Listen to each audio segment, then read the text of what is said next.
Muy buenas noches, hermanos.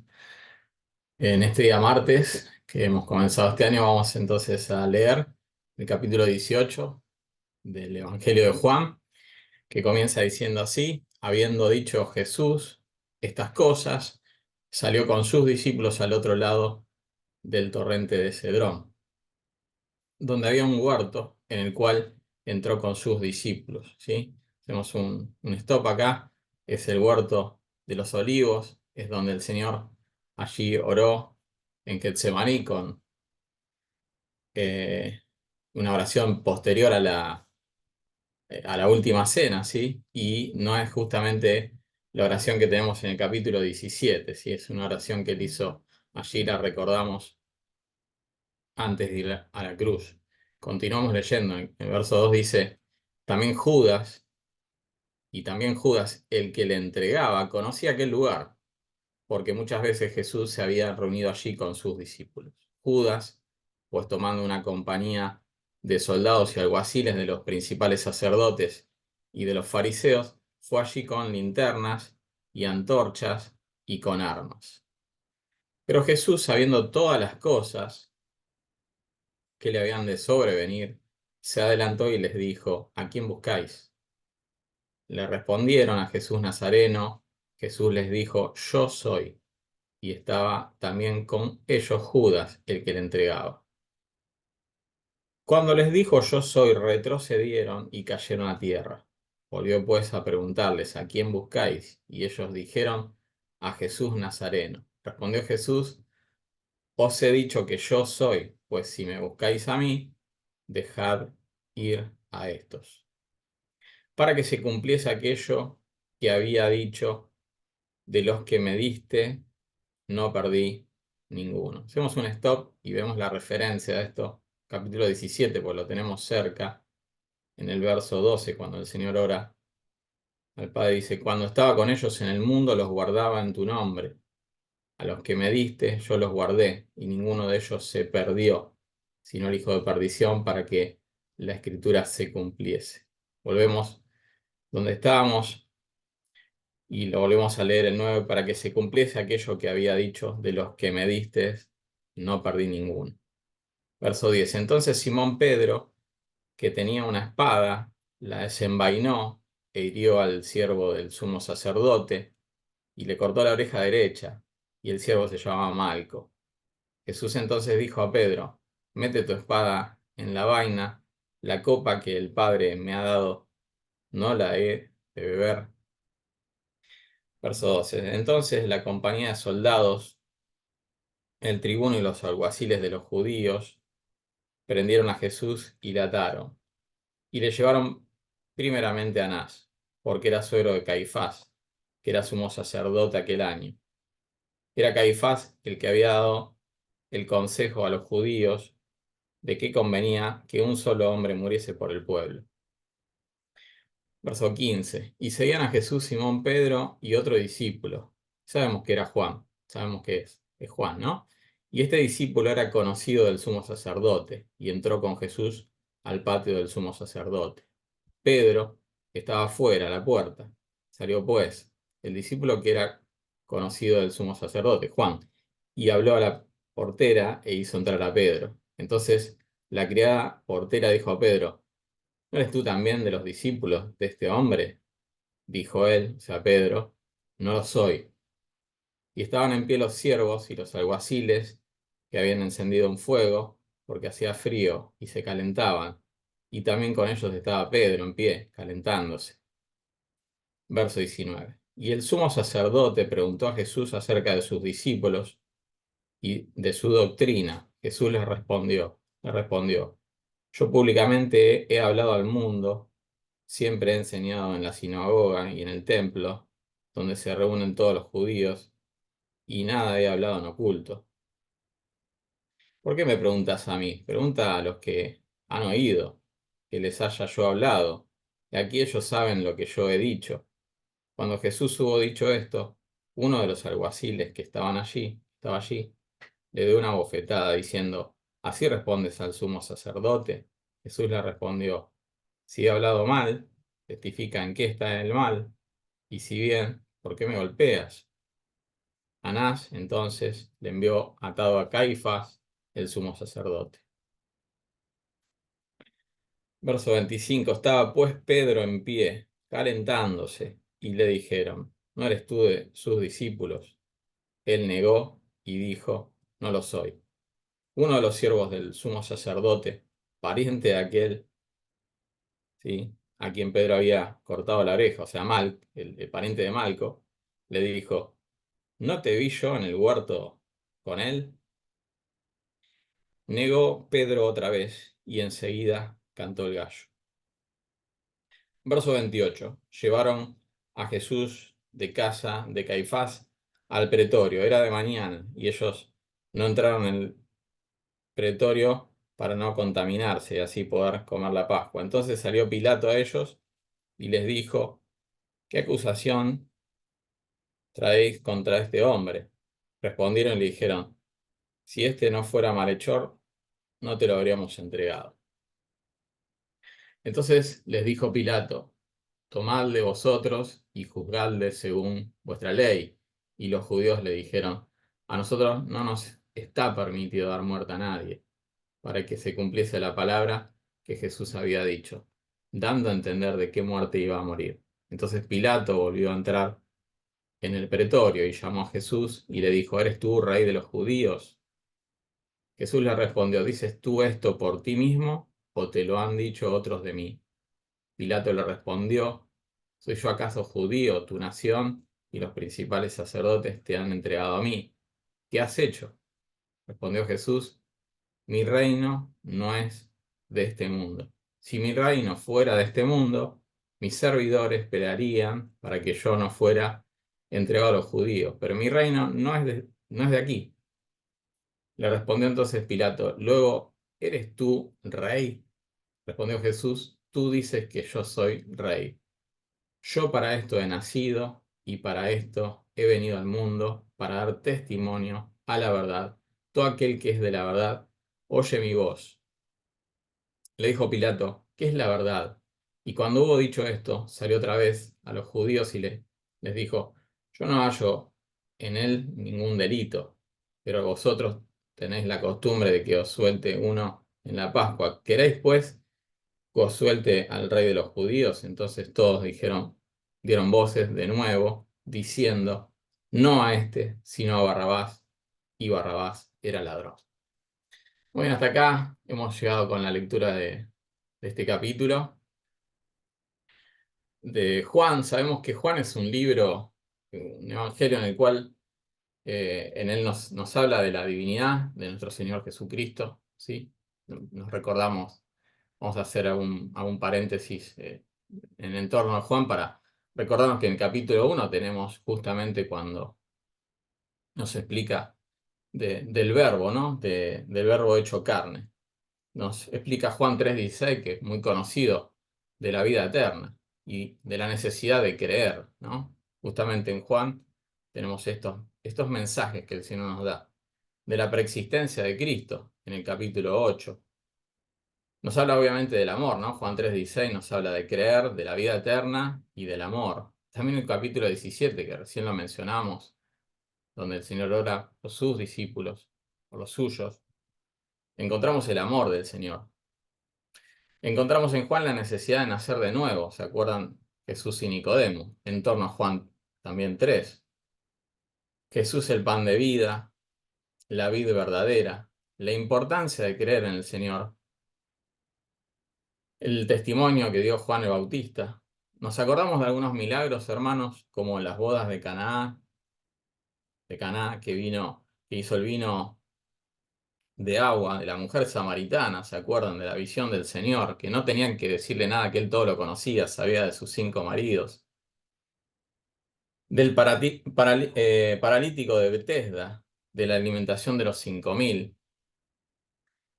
de que el Señor anduvo sobre el mar, de que sanó a un ciego de nacimiento.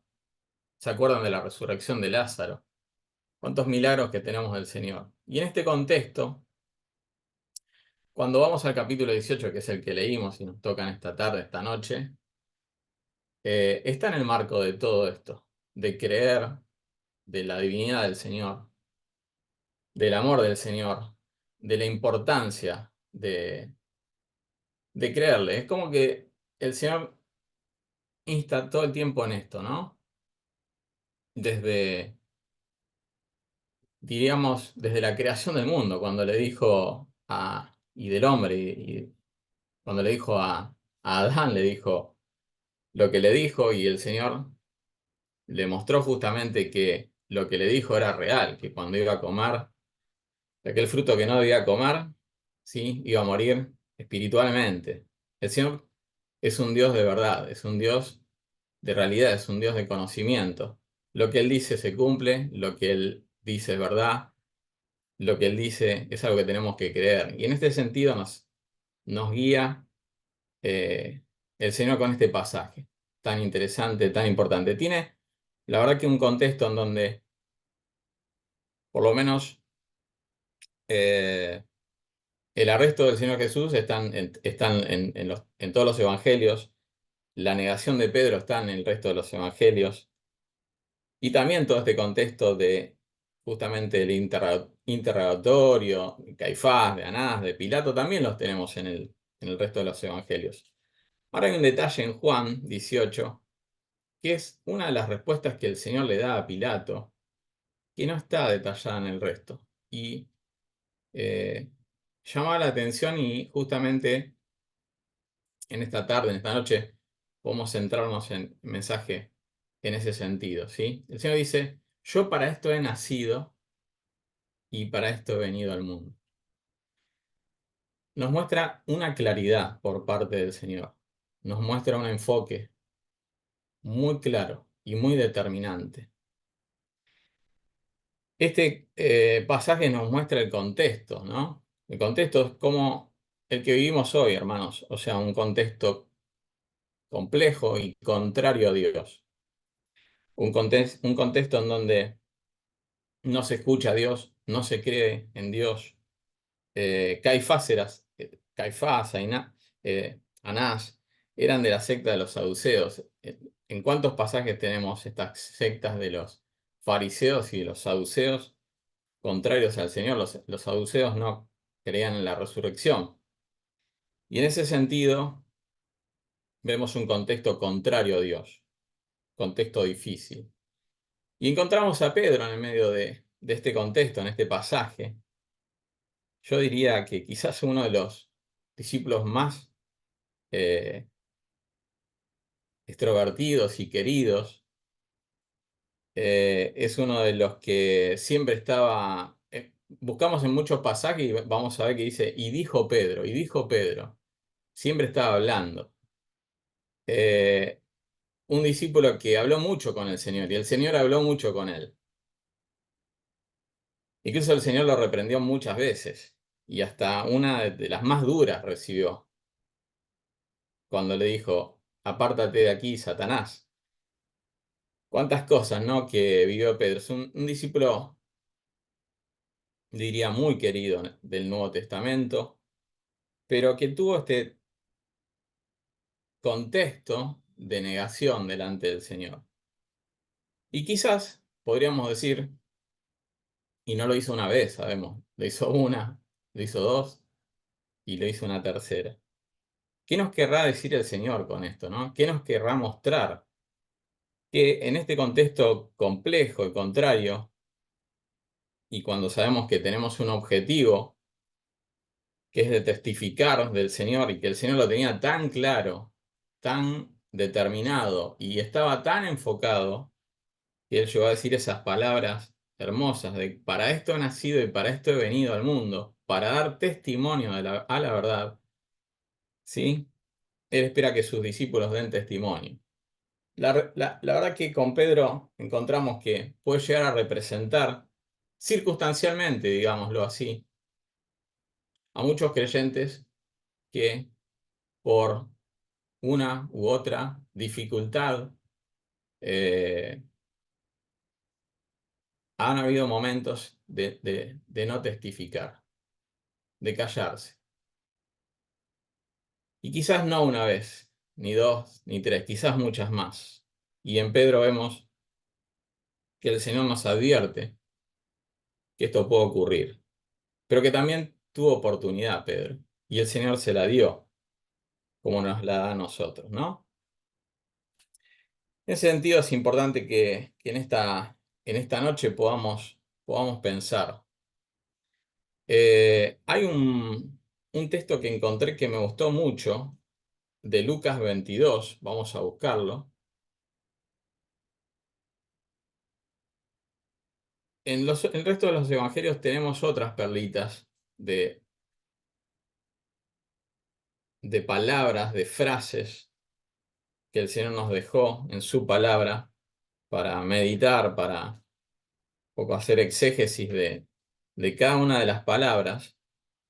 Y vamos a estar en el capítulo 18, pero llamó la atención esta de Lucas 22, 61, que nos narra justamente esa parte de la negación de Pedro.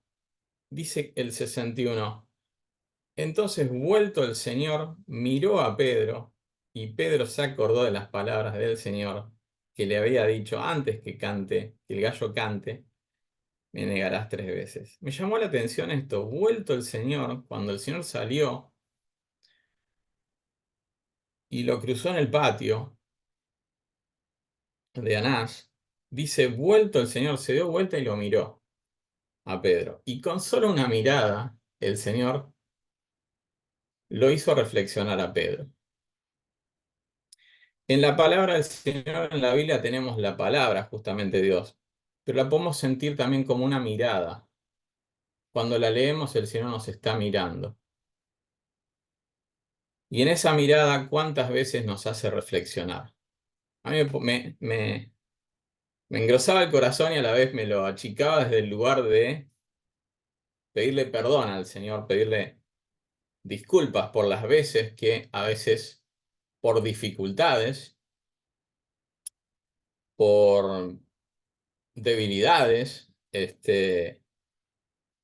no hemos ido hacia el frente testificando, como él tan claro lo tenía. Él dijo, para esto he venido, para esto he nacido, para esto he venido, para dar testimonio de la verdad. Como si nos dijera, no me creyeron la primera vez, vamos por la segunda, pero mi palabra es verdad. Voy a testificar una vez más, y obviamente desde el lugar más sublime que es la obra del Señor Jesús, para que me crean. Volvemos a Juan 18. Cuando estamos en este capítulo de Juan 18, vemos el poder del Señor. En el verso 5, Él dijo, yo soy. Cuando dijo yo soy, dice que retrocedieron y cayeron en tierra. Y se muestra el poder de Dios. Dice que vuelve a repetirlo, ¿sí? Eh, el verso 8, os he dicho que yo soy. Y dice el 9, para que se cumpliese aquello que había dicho. Miren, cuando el Señor dice algo, se cumple. O veámoslo desde otro ángulo también. Lo que se cumple es porque lo ha dicho. Qué interesante, ¿no? Como para no estar omitiendo todo el tiempo y más bien creyendo en el Señor, que lo que Él dice es verdad y se va a cumplir. Y vemos en el verso 11 la determinación del Señor. Dice, sabemos el contexto, lo que hizo Pedro. Yo me imagino a Pedro. Pedro era un pescador. Pedro no era... tenía la espada ahí, pero no era un espadachín, si cabe la palabra. Quiero decir que me imagino que no fue por la oreja. Me imagino que fue por la cabeza. Y bueno, le cortó la oreja a Malco, ¿no? Y el Señor le dice, mete tu espada en la vaina, la copa que el Padre me ha dado, ¿no la he de beber? Nos muestra la determinación del Señor. Claramente no está escrito acá en Juan, en los otros evangelios está, claramente el Señor había orado en el huerto, en Getsemaní, en el huerto de los olivos, al Padre respecto a la obra de la cruz. Y el padre sabemos cómo le respondió en un silencio. El Señor entendió que no había otra manera, ¿sí? Pero sí estaba determinado a hacerlo. Y acá lo mostró. En otros pasajes, en otros evangelios, en uno de ellos hay una reflexión que la lleva para Pedro. ¿Sí? El Señor le dice, ¿acaso no piensas que yo puedo pedir legiones de ángeles para que me salven? ¿Sí? Era clarísimo que si el Señor con su poder y con su ejército podría haber determinado de otra manera este acontecimiento, ¿sí? Del arresto de él. Sin embargo, él tenía claro dónde iba y esas reflexiones nos hacen pensar, nada, esas pequeñas cositas que tenía Pedro, ¿no? Un poco extrovertido, un poco de hablar, un poco de valentía sobre el momento donde estaba en un contexto acompañado. Por lo general era un vocero, por lo general era uno de los primeros que hablaba, por lo general era alguien que tiene dos frases que he anotado aquí que son hermosas, como para no quererlo a Pedro. Tiene una de las frases que dice en, en Mateo 16, 13 al 20 y en Juan 6, 68. Dos frases de su gran franqueza. Era alguien que hablaba con una franqueza tal que decía, tú eres el Cristo, dice Mateo 16, el Hijo del Dios viviente. Esa es una frase de Pedro y la dice desde el corazón. Y en Juan 6, 68 nos acordamos del contexto. El Señor muestra la dificultad que es para el creyente, para los discípulos, para sus creyentes, seguirle, ¿sí? Que no va a ser fácil ser siervo del Señor, que van a haber dificultades, que van a haber pérdidas. Y se acuerdan en ese pasaje dice que muchos de los discípulos dejaron de seguirle. Seguramente nos acordamos de eso. Y entonces el Señor le pregunta a ellos y le dice, ¿y ustedes qué van a hacer? ¿También se van a ir? Y es Pedro el que inicia y dice, Señor, ¿a quién iremos? Tú eres palabras de vida eterna. ¿A quién iremos? Hermanos, si pensáramos de la misma manera y el Señor nos preguntara de esa misma manera, ¿ustedes se irían? Y supongamos que en hipótesis nos fuéramos, ¿no? Nos separáramos del Señor, lo dejáramos de seguirle. Es una hipótesis, hermanos, por favor. Hagámonos también la pregunta, ¿o no nos haríamos la misma pregunta? ¿A quién iríamos? ¿A quién irías, hermano? Respondete vos solo. ¿A quién irías si no es al Señor? ¿A qué irías? ¿A quién irías? Creo que es una de las frases que Pedro dio que no hay otro que la haya hecho. No hay otro que la haya tapado. Tremenda y tan célebre frase de este hombre de Dios. Con sus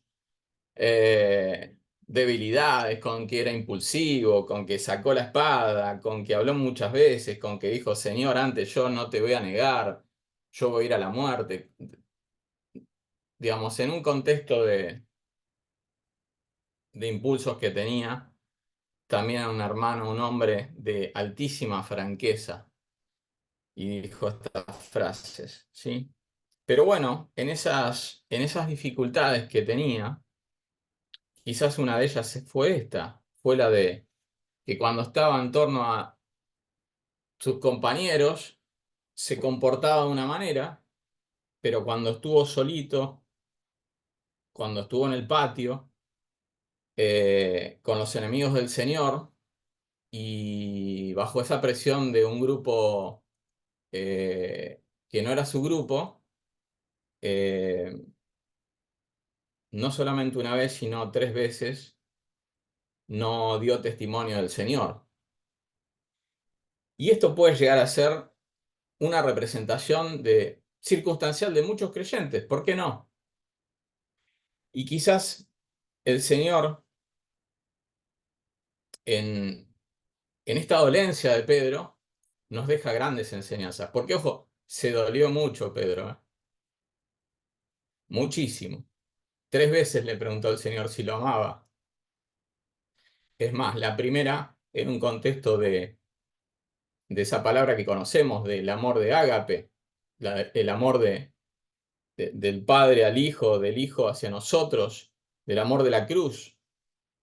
Pero ya cuando Pedro contestó de una manera más bien reflexiva, diríamos, diciendo, te estimo, Señor, porque no habló de ágape, el Señor le vuelve a preguntar y dice, ¿me estimas? Ya no usó ágape. Y Pedro respondió, sí, o sea, en la tercera vez dijo, Señor, tú sabes que te estimo. Estaba dolido todavía, estaba reflexivo. Interesante, ¿no? Que el Señor da esas oportunidades, que el Señor brinda segundas oportunidades para seguirle. El Señor lo tiene tan claro. Nos muestra el norte, nos muestra el enfoque correcto. Tienen que testificar de mí. Yo para esto he nacido, para esto he venido al mundo, para dar testimonio de la verdad del Padre. Y nos pide lo mismo. Y por algo, en este capítulo 18, diría, engloban todos estos títulos: el arresto de Jesús, Jesús ante el sumo sacerdote, Pedro en el patio de Anás, Anás interroga a Jesús. Mientras Anás está interrogando a Jesús, Pedro sigue en el patio y Pedro niega a Jesús. Y después Jesús ante Pilato. Y esta gran frase en el capítulo 18, yo para esto he nacido, para esto he venido al mundo, para dar testimonio de la verdad. Mi reino no es de este mundo, dice el Señor. Que el Señor nos guíe en este sentido, hermanos. Miren, eh, tenemos la misma posibilidad que Pedro. Tenemos las mismas herramientas y armas que el Señor le dio a Pedro, nos la da a nosotros.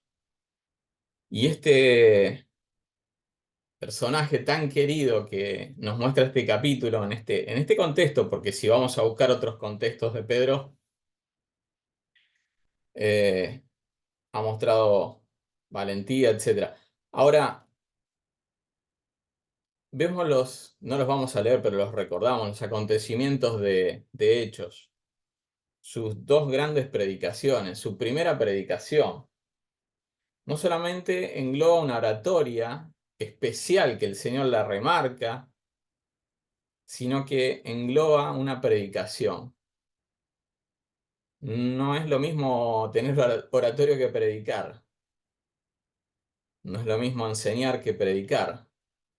No solamente enseñó un hombre que estuvo 3 años con el Señor y que cuando leemos la predicación que dio, la oratoria que dio, decimos, esto no puede ser de haber conocido al Señor y de estar con el Señor solamente 3 años, por más contacto que tenía.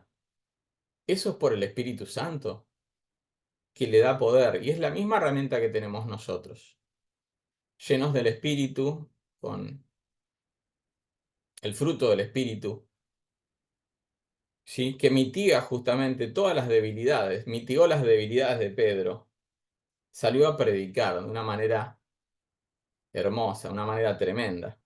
Llegaron a ser, se convirtieron más de 3.000 personas. Ese es el Pedro que en estos pasajes había negado al Señor, que se entristeció, que lloró amargamente cuando el Señor lo miró, que recordó, que reflexionó. Por lo general era alguien que hablaba mucho, que no pensaba tanto, por eso el Señor le dice, ¿acaso pensá, Pedro? Pues yo puedo traer legiones de ángeles. Eso está en un evangelio. Era alguien que actuaba, era alguien que accionaba, pero guiado por el Espíritu, reflexionaba, pensaba, era guiado por el poder del Espíritu. Y eso es lo que el Señor en esta tarde, en esta noche, nos lleva a la reflexión de poder ser llenos del Espíritu, confiar en el Señor creer en Dios, ¿sí? Eso nos muestra justamente todo el libro de Juan. Creer en las enseñanzas de Dios, creer en Él, creer en lo que Él dice. ¿Quién es Él? El capítulo 1, el Verbo hecho carne. El capítulo 1, el Cordero de Dios. El capítulo 3, el amor de Dios. El capítulo 5, su autoridad. El capítulo 6, nos recordamos de la alimentación de los 5.000, que Él tiene poder para hacer milagros. El pan de vida en el capítulo 6. La resurrección de Lázaro, capítulo 11. Que Él ha vencido al mundo en el capítulo 16. Tantas enseñanzas que tenemos del Señor, que las cosas que suceden son las tal cual Él las dice, las ha dicho, y las que sucederán son las que Él ya nos ha dicho a través de su palabra. Que el Señor nos guíe en esta noche, hermanos, con esta pequeña reflexión. Podemos sacar muchas lecciones de este capítulo.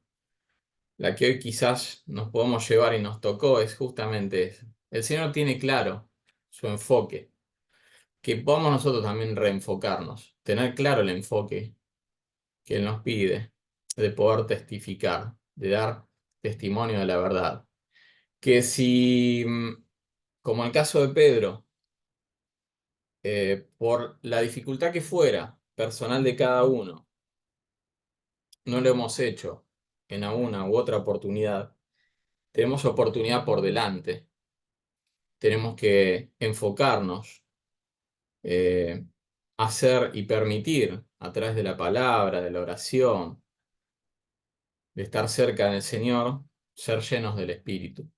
Y con ese poder es el que nos va a dar el poder para testificar, el poder para tener la palabra. No va a ser nuestra palabra. No eran palabras de Pedro. Era alguien sin letras. No era Pablo. No tenía... Era pescador. Y con esto no estamos diciendo que era menos. Simplemente lo que estamos marcando es que el Señor tiene poder para que algo o una persona simple, con el poder del Espíritu, pueda testificar de una manera poderosa.